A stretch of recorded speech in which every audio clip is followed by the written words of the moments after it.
Hey there. You can hear me. I can hear you. We're all good. Yep, you can hear me, right? Yeah. So from our last talk, did you get any good feedback from any of your friends who watched it? Did any of your friends watch it? Um, I had a couple of people watch it. Yeah, actually, I did get a couple of comments. They were mostly positive. I mean, they were positive. I don't remember hearing anything bad, Okay. Uh, but nothing like, oh my gosh, it was this great comment. Sorry, I don't. because when we last talked, it was a week ago, right? You Yeah, tweeted me something interesting, and I hope it's okay I share this, but you said go for that you were up half the night thinking about all the things you wished you would have said to me. it. Did I say that? Yes, you did. Oh wow. Well, I did. Because my we did. We were doing this talk at 7 o'clock at night, and after we talked for an hour, maybe a little more than an hour, and then my brain is just all going all night long. I just keep thinking about, oh yeah, we talked about this and talked about that. And so yeah, I mean, just in a good way, my brain kept going on stuff. And So I wanted to give you an opportunity to, and if you want, I can kind of like lead the conversation. But just want to throw it out there. If you can remember some of the things you wish you would have said and didn't, fire away. okay, well, I just had a couple of little things. I guess one was just a question that I wanted to ask you. A couple of little things that kind of popped in my head, actually, even during our call, our conversation, that I didn't toss out. But so one of them was, so I had asked you at one point, what would it take for you Yeah. to believe? And then you shared basically that essentially it would take a miracle, an absolute, um, unquestionable, flat out miracle, Yeah. right? Personal miracle. Yeah. And, right. And so I guess my question for you then is, so you're saying you need a miracle, and yet, like this conversation we're having and all the other conversations you've been having with people, I don't know how long you've been doing this, but it seems like you're sort of like seeking to arrive at something through some intellectual process that you admit you're never gonna get there unless there's a supernatural experience. Does that make sense? Yeah. First of all, when you say arrive at something with an intellectual process, what my gospel is that doubt's a good thing, doubt's a virtue, and I think in general, I think it's safe to say that human beings are overly confident about their deeply held beliefs. Sometimes I think you can be like 99% confident about things. Other times I think you need to like drop that a little bit and say, you know what, I believe this, but I definitely could be wrong about this. Mm-hmm. And so when I say, what would it take for me to believe in your God, in Jesus specifically? Yeah, I did mention a personal miracle. Let's say if you came in, prayed for my sister who's paralyzed in Jesus's name, and she got up and rose up. My confidence in Jesus would go sky high, but that does not mean that I am certain that Jesus is God and all that was real in the terms of, what caused what. But I do not require, me personally, I do not require 100% certainty to believe things. I think most people don't. Right. And so I view it in terms of confidence of the belief. So right Okay. now, in terms of Jesus, is Jesus God? Did he do all those miracles in the past? Could he do miracles in the future? I'm like at 1% confident that that's true. I'm sorry, There's but I that. am. You're saying there's hope. Yeah, what I'm saying is that there's a chance. There's a chance, right? Okay. Yeah. No, I hear. Okay, so I hear what you're saying, I'm fine with that. I think that's, obviously I can't convince you otherwise on that, um, but at the same time, right? You you talked to me about, and I watched a little bit of the show you did with Greg, uh, Pastor Greg, and you bring up the 5 points, right? So there's these 5 points, Yeah. and one of those 5 is personal experience or miracles. Yeah. And so if you had that miracle, if I or anybody walked into your sister's room, prayed in the name of Jesus, boom, she stood up, completely healed, your confidence would go up, right? Yep. But then, another Doug could say to you, come on, Doug, that's just one of those 5 things that every Excellent. a Hindu could say that. Excellent point. A Muslim could say that. So why, come on, Doug, why do you believe just because you had this miracle? Right? Excellent point. And Keith, and I'm so glad you brought that up, because I was just thinking about that like hours ago. Okay, cool. Am I being a hypocrite here? Like, am I asking questions of people that, and then I say, this is why I would believe, and it is a personal experience. However, here I think this is, and I don't know if you caught this, but when I was talking to Greg, I was saying that the personal experience is probably the most powerful reason that most people use, because it's personal, it's real, the experience is real to them.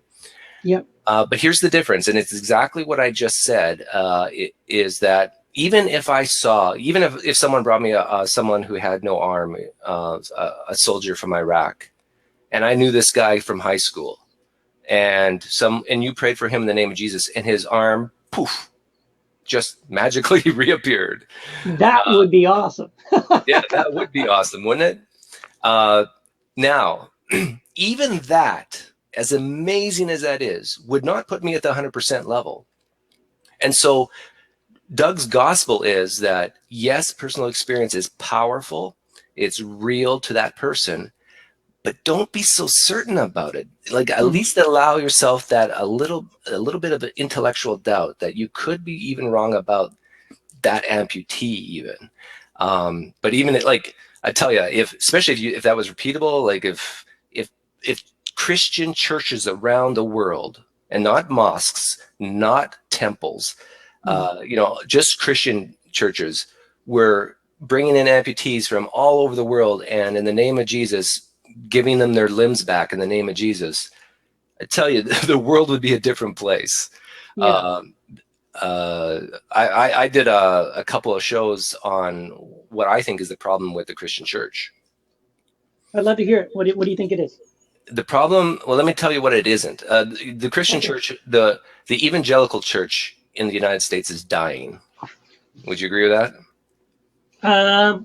Yeah, I would agree with caveats, but Yeah, I would yeah. agree. Well, okay. Well, what I would say is what I've been seeing.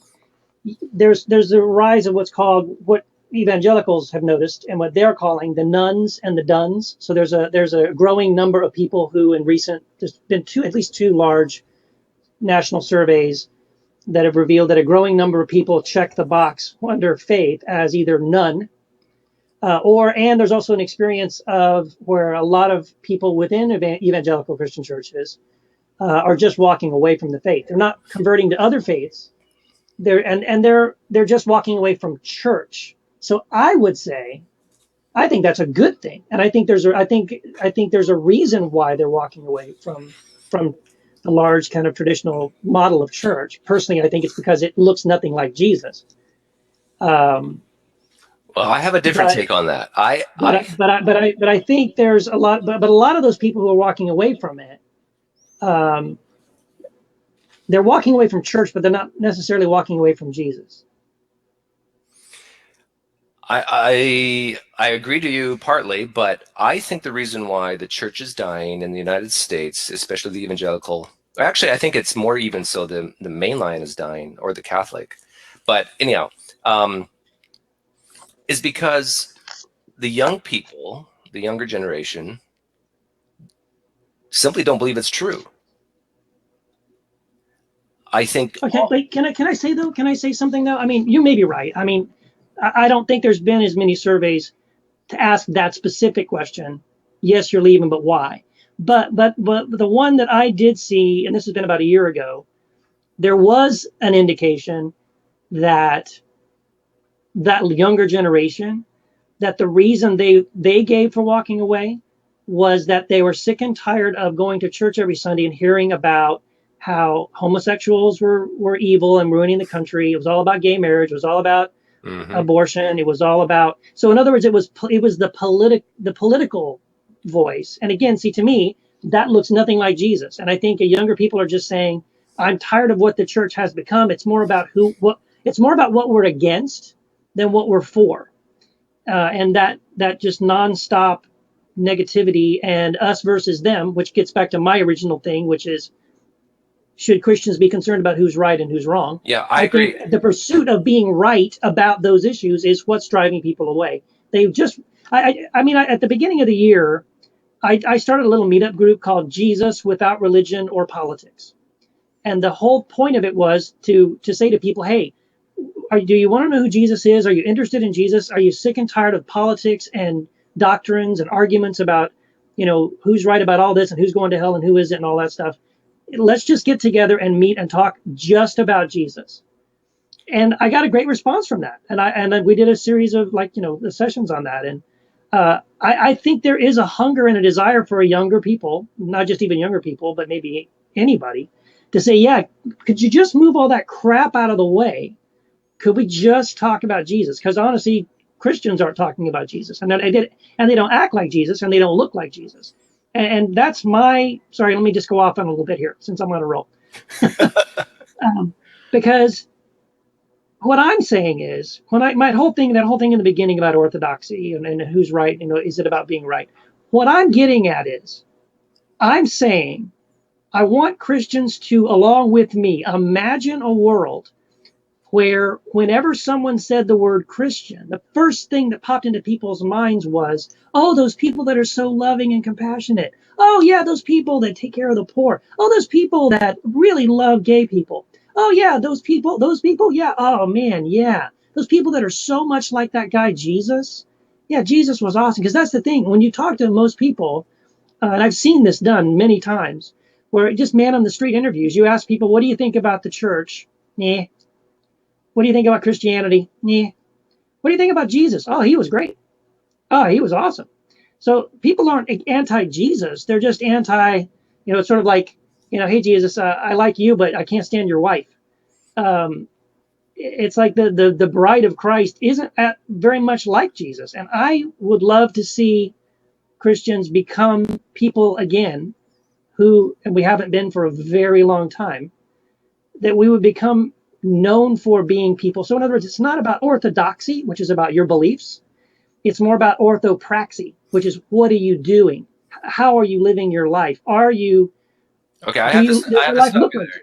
I have to stop you there. Because I just looked up, while you were talking, I looked up the latest Pew Research data. 80% of people, Christians who leave the Christian church, sorry, let me back up. Nuns, 80% of them used to have a religious affiliation. And of the ones who left the church, half of them, 50%, say they left because they stopped believing the core propositions. Mm-hmm. So it's nothing about, so I would say you're half right. And I'm half right. Half of them leave because they just stop believing. They don't even believe Jesus is God. Right. And the other half leave for other reasons, like you meant. Homosexual is a huge one, especially in the Mormon church. The young people are leaving the Mormon church really in high numbers. I just talked to a Christian guy last night who said all homosexuals, no, you cannot be a homosexual and a Christian. Oh, no, and there are people that believe that. Yeah, and stop. Like, there's no wiggle room there. He's 100% confident that what he said is true. And so, you know why they believe that? Because someone who says that has never met someone who is gay and Christian. And if you actually had a friend, well, actually, for me personally, one huge thing for me was someone who had been a friend for years, who I knew loved the Lord and I knew was a sincere Christian, who came out to me and said, I've been gay my whole life. And then that suddenly made me go, oh, well, I don't doubt their sincerity and I don't doubt their faith. And I don't doubt they're telling me they're gay. So I guess you can be all of those things. That is possible. But it's like, if it's a statistic for you, if those gay people are just a category, Or we do it with a lot of things. We do it with the poor or whoever. It's easy to say all kinds of horrible things about a group of people if you don't know one. But if suddenly it's like, oh, Mike, my friend Mike, yeah, he's gay, or someone I actually know who's living, sleeping under the overpass, and I know their name and I know their story. Well, suddenly that's different. Are you a C.S. Lewis fan? Uh, I love the Chronicles of Narnia. I read them to my children. I never read them as a kid, but I read them to my kids when they were little and fell in love with those stories. But beyond Chronicles of Narnia and Screwtape Letters, and I think Mere Christianity, I've not read. Oh, and I read Great Divorce. So I've read a couple of his things. Because this is on topic. C.S. Lewis basically said Jesus is evil if he's not God. Right. Oh, he said he's a liar, a lunatic, or he's Lord. Because Jesus said that he was God, and so if he says this, he's either a liar or he's insane. Because I've met plenty of people who've told me they're Jesus or St. Paul or many things, but they're not. Or he really was telling the truth, in which case he was Lord. He goes like that's the trilemma argument, and he goes on though later on, but he basically mentions that the whole idea of scapegoating, of atoning for sins, taking upon the sins of another, is worse than the pit of hell. That concept, to say that some person A can harm person B and person C will take the responsibility, is evil in C.S. Lewis's mind. But this is where C.S. Lewis just, I think, makes a mental breakdown, says, oh, Jesus doesn't seem like that type of guy, so he must have been God. And then it's okay. And where did he say that? I've never heard that. You've never heard that? Okay. Maybe Reed or Chet can help me find that quote. But basically, I don't know if I can do it on the fly here. But basically, he was. It's very similar to liar, lunatic, and Lord, as you mentioned. That That you mentioned the young people leaving the church and hating the church, but still loving Jesus. But in order for them to love Jesus, my point is that they still have to believe he's God. They can't say that he was a great teacher and all these things. I think most Christians would agree with me on this, that if Jesus wasn't God, he was evil. And so now we have a problem here. No, not if he was God. Right. No, only if he wasn't. The problem, what I mean is we have a problem here in the sense of how do we take the evidence that we do have and say, oh yeah, he definitely was God, so therefore Jesus is okay. When there's so much reasons to doubt that he was God, and then we're left, if we agree with C.S. Lewis, we're left with concluding, there's a chance he was evil. Well, first of all, I can't say I do agree with C.S. Lewis. I haven't read the quote, and I'm not sure the context of that quote. And I mean, I'd love to look at it and follow his train of thought along those lines. I think there's a lot of so for example, the thing about Jesus, if he's evil, like it's really hard for me to read the Sermon on the Mount and say, oh yeah, that guy was a nut job, or that guy was evil. I read it and I say, wow. This is something amazing, that someone who could say that, I don't believe would be insane or evil. I don't think that there was anything that he personally got out of it other than nailed to a cross. Sure, but how do you reconcile that with some other things that Jesus said that may not be so palatable, like if your eye causes you to sin, pluck it out. Or leave your mother and father, leave your family, follow me. Mm-hmm. Take no thought for the morrow. That's the famous Hitchens line, that the kingdom is nigh, sort of thing. No desire to kind of save, be thriftful. It's like the end is coming. Follow me. Mm-hmm. Yep.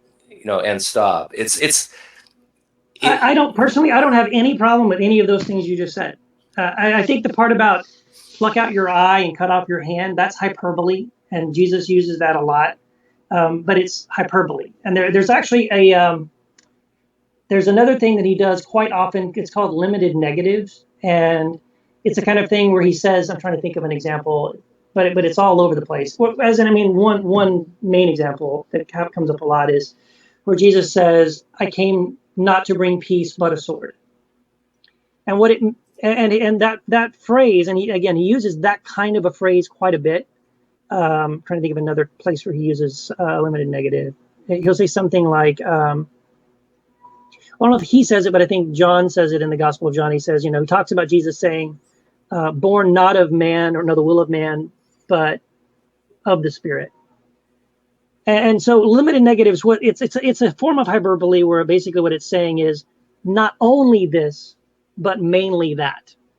Another place Jesus says, this is a good example, where Jesus says, I believe it's during the Sermon on the Mount, where he says, do not work for food that perishes, but work for, lay up your treasures in heaven where things, moth doesn't corrupt and things don't.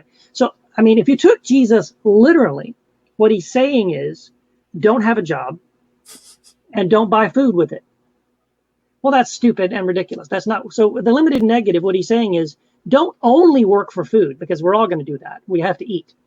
But his point is, don't only work for food, which is, going to perish and spoil, but also work for things that are eternal. Things have eternal value and things like that. So those kinds of limited negatives, that's just an example of a hyperbole that he uses quite a bit. I think the whole thing about plucking out your eye and cutting off your hand, because here's the thing. None of the disciples were blind. None of them cut their hands off. It's hyperbole to make a point. It's actually the same point. It's the same exact kind of point of the one about not working for food that perishes, but for things that won't corrupt. They're eternal.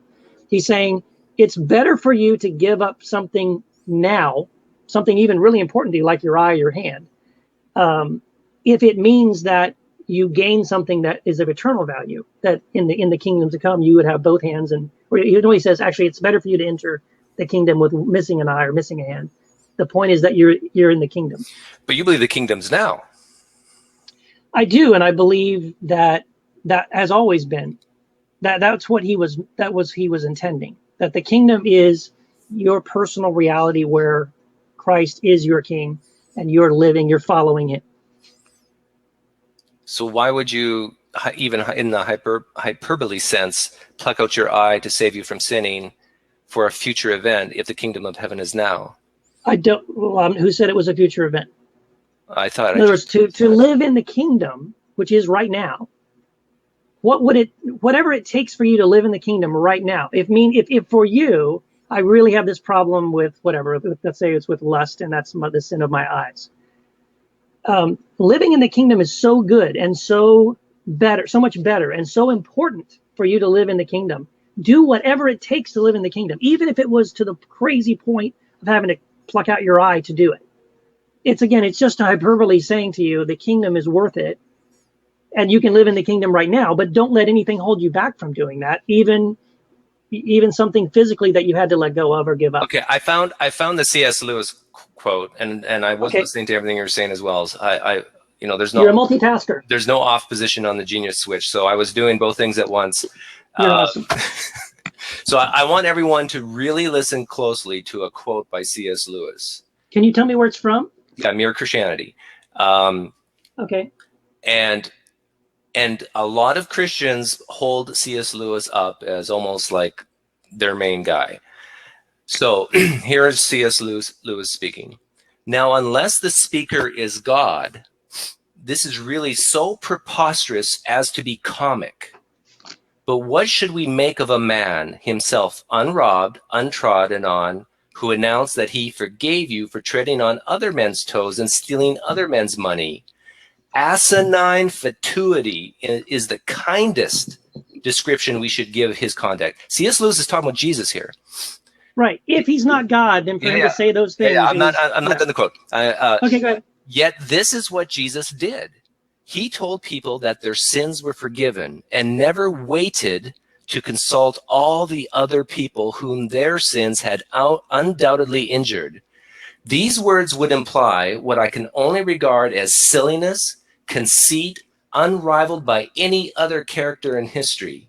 A man who was merely a man and said the sort of things Jesus said would not be a great moral teacher. He would either be a lunatic on the level with the man who says he is a poached egg, or else he would be the devil of hell. These are, end quote. These are powerful, powerful words that C.S. Lewis is saying about Jesus. Now, and you're right, Keith. He basically says, but all this can be wiped away. Everything I just said about Jesus being asinine, silly, conceited, and evil can be just wiped away if we say he was God. It makes it all good now. And so this is the problem I have with this type of logic, where people say, well, Jesus was a great moral teacher. He taught great things. But really, if you think about it, the whole concept of vicarious redemption, scapegoating, is an evil concept. And the way that can you define that for me? I mean, for you, tell me what you mean when you say it's an evil concept, and what way for you is it evil? Well, I would basically agree with everything C.S. Lewis just said in that quote. Now, the quote I read didn't go on to the point where he said that. Well, but C.S. Lewis isn't saying that the scapegoating concept itself is evil. Yeah. He's saying that for a mere man to make the claim that he forgives your sins that's evil, and that's misleading, and that's the thing that's wrong. But if he's God, then for him to say I forgive sins makes total sense. Okay, yes. Because God can forgive sins. That's his point. C.S. Lewis, the way I think his reasoning and his logic worked is, I don't see Jesus as asinine. I really don't see him as silly. I don't see Jesus as conceited. I don't see him as being this bad devil of hell. So therefore, conclusion, he must be God. That's basically the trilemma, liar, lunatic, or Lord argument. Mm-hmm. And of course, C.S. Lewis at that point didn't mention that there's a fourth option, that maybe he didn't even make the claim in the first place. Mm-hmm. But this is the problem I think Christians have with Jesus, is that they are compelled to take something that's evil in construct, an action that's evil in construct to every other human being, and say, well, Jesus cannot have been human then, because we don't want to view Jesus as evil, so he must be God. And it's almost like, I would say, but I'll bet you, and because I've read Mere Christianity, it's been years ago. Yeah. But Mere Christianity is the whole book is a very long, methodical argument for faith. And so that quote that you read, I'm willing to bet, falls in the middle of a longer discussion about the reasons why he believes this. And so, in other words, it doesn't stand alone by itself as, well, this is my only argument.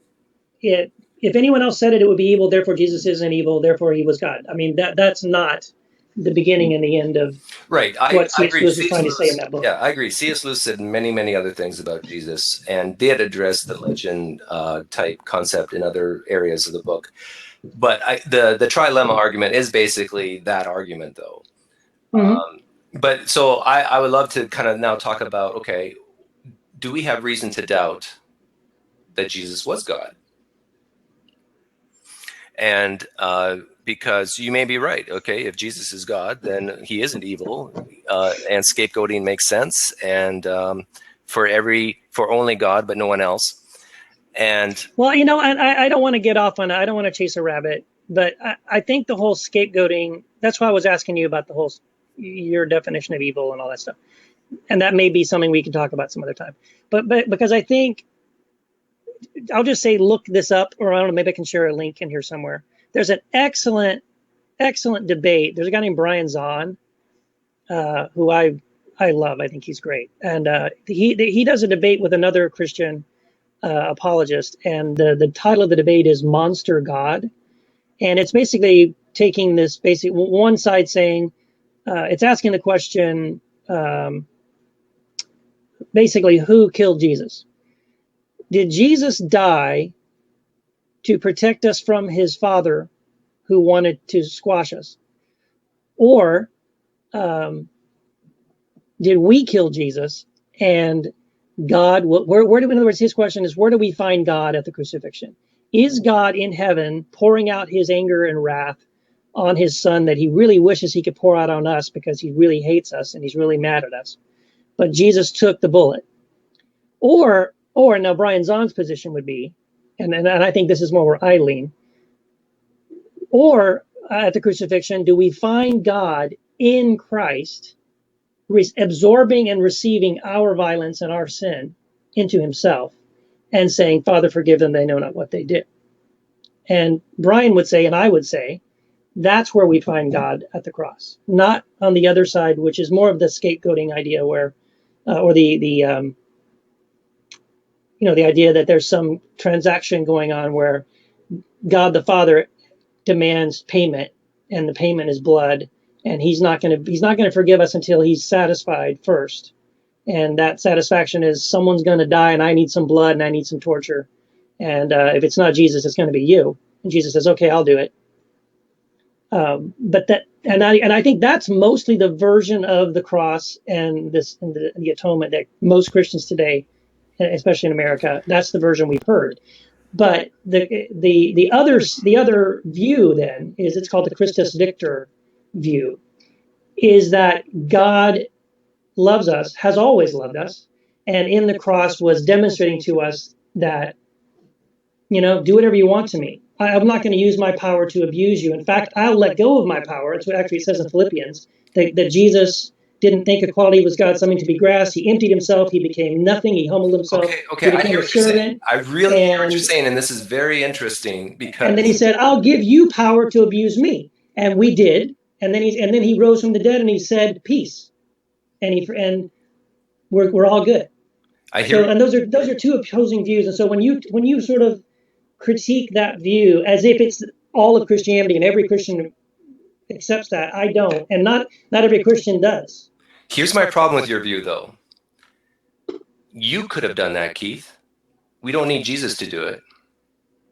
You could have given up your power. You could have gone on to the cross or taken the punishment for another, and someone could have wrote a book about it and said, what a great example of how to live. Why do we need a guy named Jesus who was purported to be God to do that? So while you were trying to get on, we were talking about reasons to doubt that Jesus was God. Yep. And I was starting on the path that extraordinary claims require extraordinary evidence, and I'm sure you've heard that phrase before. Yep. And I think it's a good phrase, and it otherwise, if we started believing extraordinary claims with very bad evidence or maybe even no evidence, what are we compelled to believe in then? We could believe a lot of weird stuff. Mm-hmm. So let me ask you, do you think the evidence we have for the extraordinary claims of Jesus, that evidence is itself extraordinary? Yeah, I do. Okay. I do believe it is. And it kind of going back to the beginning of what we talked about, this whole thing about personal experience as well. And it isn't just that, right? It's my personal experience. It is that I have spent some time looking at the resurrection claims of Christ, the textual evidence, the extra biblical evidence, not just the New Testament, but what other people around the time said, things like that. So I do have much higher confidence in my faith in Christ because of some of those things. Okay, but I also understand that if you're predisposed not to believe it, again, and I don't mean this as a cop-out, it is called faith. So I believe there's whatever faith you have, you either are. In other words, I think you can ask questions about faith, or you can ask questions about God, and some people ask questions about God because they genuinely want to know God. They're looking for God. They believe there is a God, or there might be a God, and they're searching for God. And so when they find evidence, they're glad because, oh, good, I was hoping for that. But some people look for God because they're pretty sure there isn't one, and what they're looking for is a lack of evidence. And they even evidence they do receive, they kind of just say, well, but and I'm not trying to say, please hear me. I'm not saying anything bad about you. I know you've had a very unique experience as well, and a journey as well, faith, where you had faith and you lost faith, or at least you're in a place now where you're doubting a lot of that. So I think your predisposition of your sort of like, which way are you leaning? Are you leaning towards the side of, I'm looking for God, and therefore when I see evidence that it encourages me and makes me want to see more or look for more, or are you leaning on the side of, I kind of already made up my mind that there isn't a God, and all I'm looking for is to punch holes in whatever faith or evidence I do find. Yeah, that's a good question, and I think that's going to determine which way you're going to end up eventually. That's a great point. And the way I would paraphrase what you just said is, where's my default position? Right. You're basically saying, are you looking for God, or are you looking to kind of disprove this God? And so when it comes to... Do you agree with that? Yeah, I think that's a fair assessment. I agree that every human being is flawed. We're not perfect. And I agree that we all have biases. Yep. And I agree that a lot of us, not all of us, I would even say most of us, like to believe true things. Mm-hmm. And so, but the question of where's your default position? Is your default position Jesus is God, and I'm going to believe that until someone proves otherwise? Or is your default position Jesus is not God, and I'm going to wait for really big proof in order to until I change my mind? Or, and I think those are the main default positions, but there are people in the middle who say, maybe he was, maybe he wasn't. Right. And it doesn't matter to them. The stakes aren't very high enough for them either way, to push them either direction. So they're very happy saying, I think Jesus said some great things, and whether he was or wasn't God doesn't matter to me either way. I'll take the part of him that I really think is good and beautiful, and I'm not concerned about the rest of it. But if we were to, let's say you and I lived on a different planet and we came to Earth for the very first time, we have a complete veil of ignorance. I'm not sure if you're familiar with the veil of ignorance thought experiments, but we know nothing. That's my default position, I think, is the veil of ignorance. So let's pretend you and I know nothing about that's not hard the to do. Gospels, the Bible, about any religions. Okay. And we come to Earth for the first time, and we're studying these human beings, and we're knows, oh wow, look at this! Like we got like all these different religions, and here's a whole bunch of Christians, and they believe this. And you and I started investigating. Okay, what are they doing here? What do they actually believe? And it's 2016, so it's not like we can go back and in a time machine and see what happened. But we see that they're believing that this guy named Jesus rose from the dead, walked on water, changed the water into wine, all these things. And then you and I say, well, look, what kind of evidence is this really? This is just evidence that someone wrote this. It's not necessarily evidence that it actually happened. And so you and I would probably say, well, could have happened, but there's a lot of good reasons to doubt it, because it's just something we don't see every day. This is pretty extraordinary type claims, and all we have here is just words on a piece of paper. And so this is, I think the correct default position to come from is that sort of veil of ignorance, looking at it for what it is, and asking the question, what's more likely, that this actually happened, right, or someone just wrote it did? Yeah, and so the thing is, there's people on both sides of this coin, people on both sides of this equation. So there's people like you, and there's a lot of people like you, who were once in a place of faith. Who you're a snowflake. You're God's little rainbow moonbeam or whatever. No, but you know what I'm saying? So there are definitely people of all faiths who had that faith, and for many other different reasons, intellectual, emotional, spiritual, whatever, just decided to walk away from that faith. But there are also people, and there are a lot of them, who started off from a place of skepticism. I know several people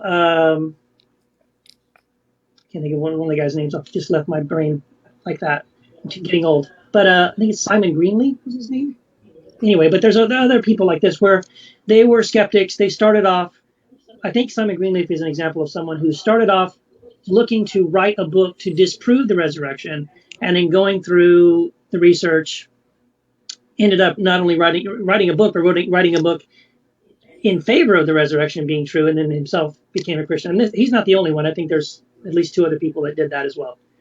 And so there are people who approach it from the other direction. They do come at it from a skeptical position. They do come at it thinking this is nonsense. I'm gonna once and for all prove this isn't true. And yet, when they've looked at the evidence, have concluded, oh my gosh, I think this really happened. Right, and then again, I think what the difference is, the evidence is the evidence, and you either look at the evidence and you tend to say, oh my gosh, I think that could be real, or you look at the evidence and go, yeah, because and you're either one or the other, because again, I think it is faith. It isn't, although I have heard many Christians say on the issue of the resurrection that if this was evidence presented in a court of law, there would be more than enough evidence, that they would have to conclude that Jesus did rise from the dead. But again, that again is up to the beholder, right? You either look at that evidence and you say, wow, I do think it's true, or you look at the evidence and you say, I need a little more. Well, this is why I would love to talk to your friend, that biblical historian guy. I don't know if he's actually a professional. What was his name? Brian Zahn. Yeah. Brian Zahn. Yeah, friend of yours. He's a pastor. He wrote a book. I think that's what crashed my system. I tried to look for the link on YouTube for the Monster God debate, and that's when I pasted the link right after don't worry, that. we'll do the research and fact checking for you. You don't have to touch anything on your computer. Okay. But yeah, Brian Zahn he's written a book called Farewell to Mars, which is an excellent book. Okay, so which is about walking away from the idea of God being the God of war, this angry, vengeful, Zeus-like God, in favor of a God that's more like Jesus. So there's many, there's a lot of believers who really value these eyewitness testimonies and really cherish that as great evidence. And yet, you mean in the New Testament? Yeah, in the New Testament. And there's a lot of research today that shows that eyewitness testimony is one of the worst forms of evidence. It really is. It's terrible. And not only is it terrible, but in the Gospel's case, we're talking about dead eyewitnesses. So what other kind of evidence, though, could we have of an event 2,000 years ago if we said, okay, eyewitness evidence isn't enough for us, we need more than that? What would we need? Exactly right, Keith. I think this is Robert. Oh, it's a question. I don't know the answer. No, sorry. I meant to say, great question. Okay. And here's why it's a great question, and it's almost a scary question because, and I think Robert Price, the biblical historian who actually doesn't believe that Jesus existed, I think he's on the fence on it, but what's his name? Robert T. Price. Okay. He says, if Jesus was God, if all this is true, we are in such a horrible situation because of the type of evidence we have. We basically just have these textual pieces of evidence, and you mentioned extra biblical evidence. There's a little. But a lot of Christians point to Josephus, and I don't know how many of these Christians realize that it's only mentioned briefly in two different areas, and in one, the vast majority of historians say this is a forgery, outright forgery, and in the other section they say no, this is probably right, but again, it's hearsay. It's Josephus just saying what he's heard. Josephus didn't see any of this stuff, and I would say there's a good percentage of biblical historians who would even say the Gospels are not eyewitness accounts at all.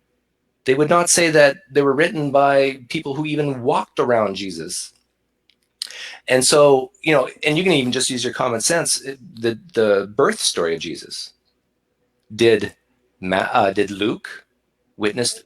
Oh, of course Of not. course No, not. no, no. Well, they're relating the story. Yeah, and so it. We know that Mary. We know that Mary was a member of the. Well, at least I know. Maybe you doubt, but according to the New Testaments, if we can documents, if we can believe them, Mary and the brothers of Jesus were members of the first century Christian church in Jerusalem, and so they had access to them. They could have related those stories from them. But again, as you say, that's hearsay. Mary Yeah. didn't write it down. So But anyway, I have what you're saying. I think there's also. Let me. Not, I don't want to interrupt you. Finish your thought. yeah. So basically, here's my theory of Jesus, and it actually I think was a popular theory in the late 1800s, early 1900s, and kind of died out and is now taking a resurgence, if you will. And it is the passion play, the screenplay type theory. Right. So there was passion plays back in that day, and of many different types of dying and rising gods and so forth.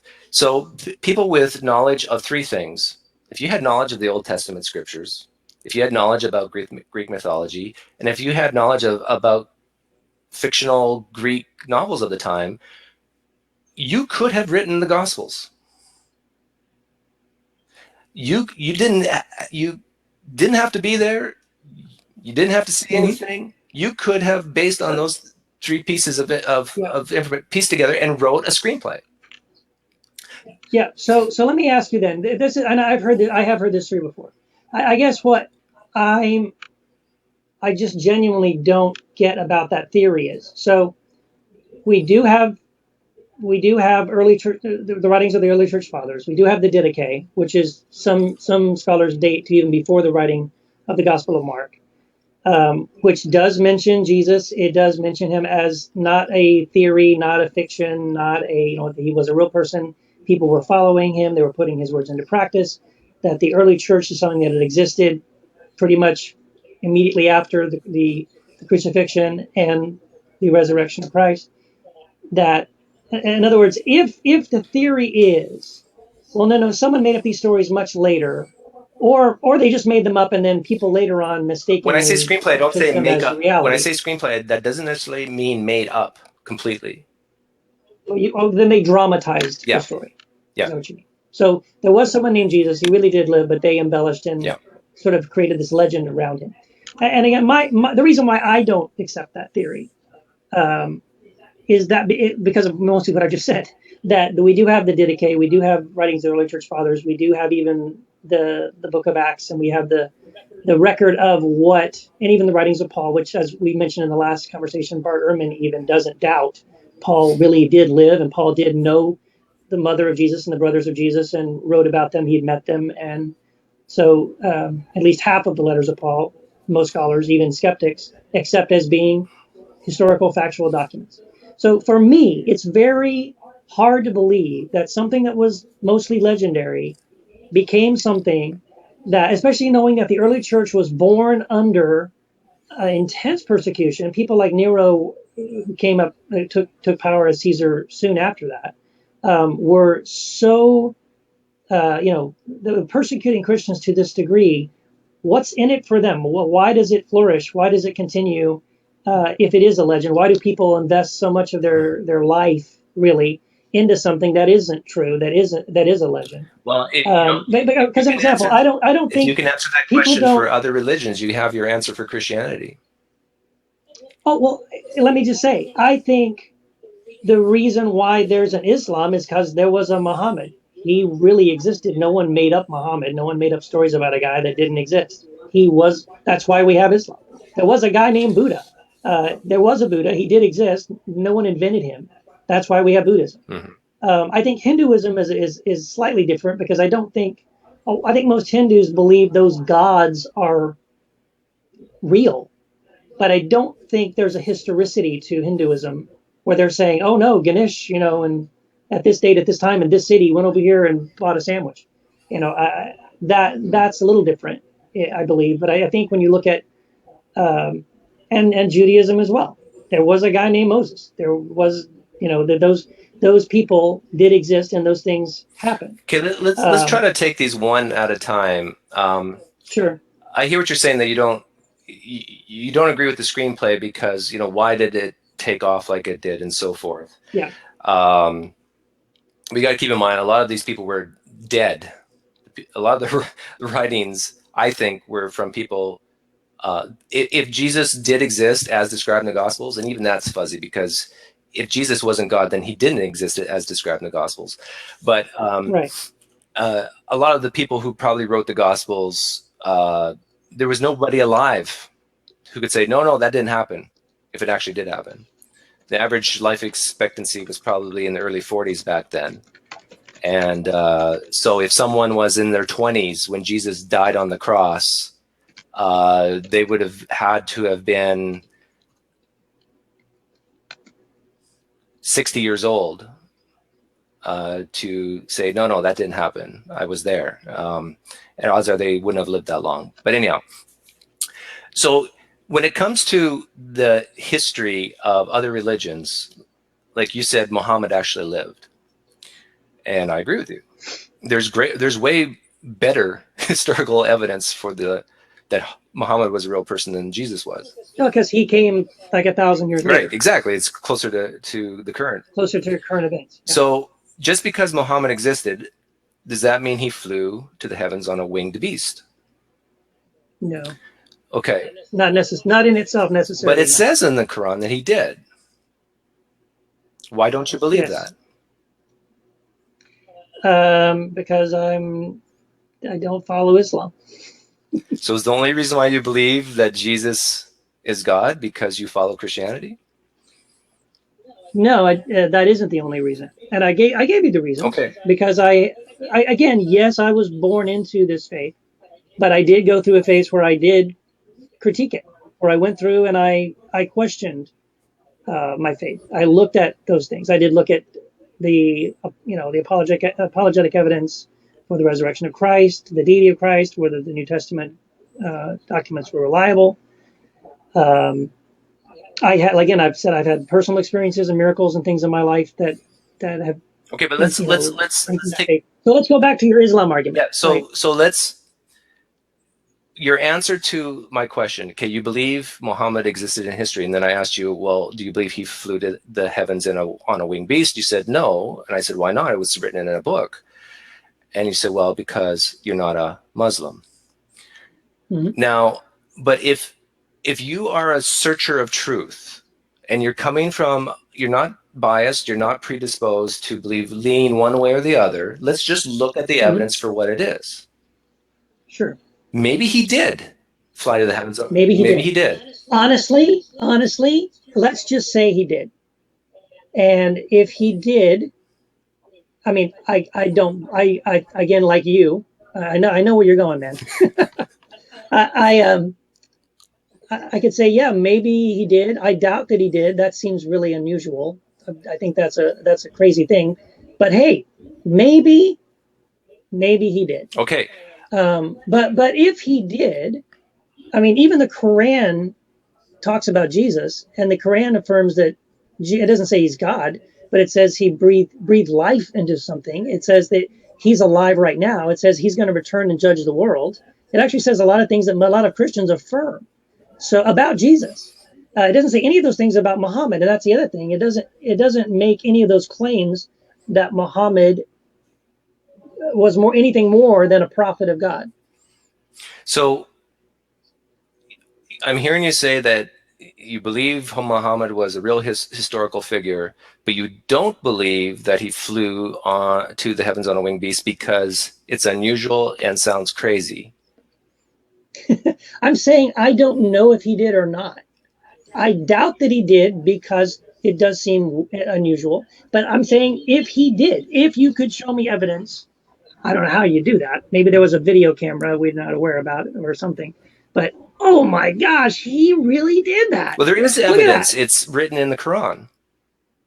Yes, I see that. And I would say, okay, then let's say, again, I'm willing to concede it. All right, let's say he did. But again, even the Quran says to people who follow Islam, if you don't understand the words written in this book, go and ask the people of the book. And what he means is go and ask Jews and Christians.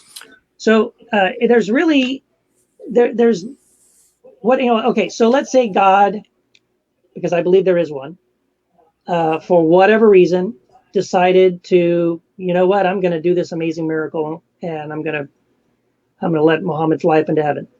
Okay. What claims does it validate other than that Muhammad was a prophet? Okay, so he was a prophet to those people in the Middle East. But even the book that that he wrote, or at least he wrote part of it, and other people may have written later parts of the Quran. Even then, that book affirms some things about Jesus that I agree with, and even affirms that if you seek truth, go and ask people who are people of the book, who are people Keith, who are Jews the and big Christians. point I'm making here is that I commend you for doubting that claim that Muhammad flew to the heavens on winged beasts. Right, I know. I commend you for that, and I think you are doing the right thing by doubting it. And again, we're both agreed it could have happened. We both don't think it really did, but it could have. Right. What I'm asking you to do, Keith, is to hold that same level of skepticism you do for Muhammad. Yep. Don't drop that level of skepticism for Jesus. Let's keep it. Let's keep it there. Let's do that. Let's do that. Okay, let's do that. And so let's keep that same level of doubt about, did Jesus exist? Did he do those miracles? Did he really rise from the dead?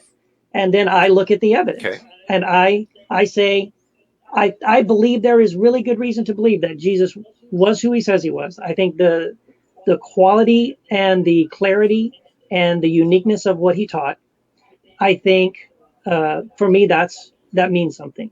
I think I mean, Jesus was a prophet. He did predict the destruction of Jerusalem in AD 70. It happened within the generation. He said that this generation wouldn't pass until these things happened. And in the Olivet Discourse, he gave very specific prophecies about Jerusalem that did happen in AD 70 when the Romans attacked Jerusalem and destroyed it. I think that is a miracle. I think that's a prophetic thing. I think that proves that Jesus was at least a prophet, that he did predict something in advance. And I do believe that he did make a claim to being God. And again, that's debatable. Some people say, well, no, he never said that. But again, I'm convinced that he did. And I believe that that he did rise from the dead. Okay, Keith, and for the reasons that I've already said. I don't. Here's the thing. Let's keep that same level. I'm going to give you a chance, but you asked me to keep that same level of doubt about Muhammad flying up into heaven. And again, maybe I just haven't. And I'll be honest, because I haven't researched it to find out. Are there those same kind of levels of can we look and see? Are there other things? All right. Well, then maybe I should look into that. So Keith, you mentioned, and I wrote some of the things down because you put a lot out there. And so basically, I want to sum up what you said. You basically said, I'm going to keep the same level of skepticism for Jesus as I do with Muhammad, but the evidence is so much better for Jesus than Muhammad. And here's why. You said uniqueness, prophecies. Those are the main two things you said. And I think the evidence of the early church, as I've said, I think that there's evidence historically that these were events that people in the same time frame continued to talk about it. So these aren't legends that came later. Okay. So I've talked to Muslims personally. I've talked to tens and tens of them. Yeah, I have too. I just haven't talked to them specifically about this. And you know what they tell me? Not, they whenever I ask them why they believe that Islam is true, they talk about the uniqueness of Islam, the unchanging God. They also talk about prophecies. There are many prophecies in the Quran that they will appeal to, just like you have mentioned with Christianity. They will say it's scientifically accurate, like no other holy text, and that is strong evidence. They even throw out numbers like 80% of the Quran has been proven scientifically. Like, really, what scientific claims does the Quran make? I'm not even sure how that even is relevant. Oh, I'll give one example. Embryology is a go-to one that they talk about. And that's a scientific and a prophecy at the same time. That they say that the development of the embryo to a fetus was predicted way before anybody knew about it in the Quran. I don't want to defend Islam here, and I'm not an expert in Islam, but so my point. I never heard that. My point is, Keith, that okay, we're Yes. keeping the same level of skepticism, and you're saying, but Christianity's evidence is better for X, Y, and Z. And I'm saying, well, wait a minute, Islam has X, Y, and Z as well. So now we're still stuck. We cannot say that Christianity is better than Islam in terms of evidence. I didn't say that. In terms of evidence. Okay. Because I'm saying I have looked at the evidence for what I believe. I have not looked at as much at evidence of other faiths. Right. And so now, and that actually is an interesting question right there, because I find many Muslims really haven't looked at the evidence of other religions as much as their own. And exactly what you said just a little earlier. But Doug, I've done the research. I've looked at all these different things, and I've just concluded that this is really good evidence. This is exactly what they do, Keith. Especially in their late teens, early 20s, they have these doubts about their own religion. They do the research. They go to the experts in certain fields, and then they come back and say, "Oh, wow, I just didn't even realize how strong evidence my own religion has." And so now put yourself in my position. Okay. I'm an atheist. I don't believe any of these are true. And I'm hearing you, Keith, and my Muslim friends say the exact same things. And I tell you, that gives me reason to doubt. Because you both can't be correct, at least on certain things. You believe Jesus. Why not? On certain things, like you believe Jesus is God, they don't. So on that one point, I'm left saying, okay, you both can't be right.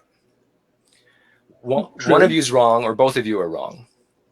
Right. And so how in the world would a guy like me ever figure out who's right and who's wrong when your reasons for believing, the reasons for making these claims are exactly the same? You point to the same types of evidences, and more specifically, like prophecies and uniqueness and eyewitness accounts and all these things, and yet come up with completely different conclusions about whether Jesus was God. You see, Keith, the Muslim says that the Gospels are inconsistent, full of contradictions, are in huge error, are even blasphemous, and you say the exact opposite. And it's like, anybody who's not ensconced in Christianity or in Islam can see this clear as a bell, that they're the exact reasons they say these things, yet they come up with different conclusions. Right. I think that's a reason to doubt that is true.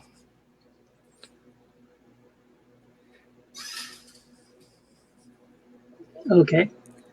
I hear what you're saying. I think there's another, at least as I'm hearing you talk. I mean, I hear what you're saying, and I mean, it's true. What you're saying is true for you, that these sitting back and watching this and seeing sort of this mosaic of faiths, and each one using the same kind of five processes to arrive at their faith claims, but yet saying and believing things that seem contradictory. Right. And I hear that. I hear what you're saying. That probably won't change tomorrow. Yeah. Right. I think there's a lot of reasons for those things to happen. I know your perspective is it's happening because we're all wrong. But it could be that some of us are right, and maybe we're right about some things, but we're wrong about other things. And maybe part of what's adding to the confusion is that not many Christians have sat down with many Muslims with true open minds to say, what do you believe? And here is what we believe. And no, you say this about our faith, but can we clarify that? In other words, there's a great, I can send you a link to this. You may already be aware of it. I think the podcast is called You're Not So Smart. Have you heard of that? Yeah, my wife tells me all that every day. No, it's a podcast. No, it's an excellent podcast. And it's not necessarily, well, it isn't really about faith. It's from a psychological study, and it talked about, somebody just shared the link. Thank you. So this one episode that I watched, or that I listened to, was dealing with the reason why people argue, especially on Facebook. Okay. And so the pattern, the way it works is you believe something and you share something, a post about your belief. Could be faith, could be politics, could be anything. Somebody makes a comment and doesn't agree with you. You go to a website, cut and paste 50 pages of quote unquote proof to back up your position. You come back over the top with a comment. They come back with another link and more stuff supporting their beliefs. You both just go back and forth until eventually you've unfriended this person and you'll never talk to them again. But psychologically, what they're saying is that it actually starts with a George Carlin joke. George Carlin says, "Have you noticed when you're driving on the freeway, everyone driving faster than you is a moron, and everyone driving slower than you is an idiot?" And that's that perspective of, well, I'm of course normal. I'm of course right. Mm-hmm. I of course have arrived at all of, and I'm now switching the analogy. I of course have arrived at all of my beliefs only through a very slow, clear, deliberate process of intelligent, what about this? What about that? And that's how I've arrived at all the things that I believe and all the opinions that I have. And if everybody, and that's why we try to win arguments by, well, let me just show you the evidence. Just read this book. Mm-hmm. Just read this article. Just read this blog post. Doesn't that fix you? Don't you now agree that I'm right? Well, no, of course you don't, because I didn't arrive at what I believe by reading a blog post. And I also, honestly, none of us really, truly, this was the point of the podcast, that the truth is none of us have really honestly arrived at whatever we believe through this very clear, level-headed, thoughtful process. And I know that's what you're trying to get to. But I think all of us have to be honest about the fact, and again, I think this is what I love about this show, is that's what you're trying to get to. But here's what I thought was really fascinating about that theory, okay? They interviewed a guy who does, what do you call it?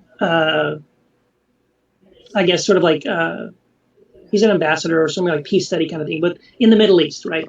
So what he does is he tries to set up conversations between Jewish people and Palestinian people and resolve conflict and resolve problems. And he's been doing this for years. And as you can imagine, if you turn on the news, he's not doing a very good job, or it's not working. But here's going back to this exact thing, and this is what they've talked about on the podcast, and he was sort of the example of it. He says, in all my years of doing this, I have never had someone come to me and say, you know what? I want to go with you and speak to these people who think differently from me, because I think I could be wrong. And I'm hoping they can help me understand where I'm wrong. He says in 30 years he's been doing this, no one, not one time, has ever said that to him. What they say is, I want to go with you and meet with those other people over there who think differently than me, because I just want to prove to them and show them how right I am. Mm-hmm. This is going back to our original conversation. Yeah. And so in other words, we don't honestly sit down and listen to people. We don't even for a moment take, in fact, this is, by the way, one of the things I wanted to ask you when you talked about doubt as a virtue. And again, I understand that.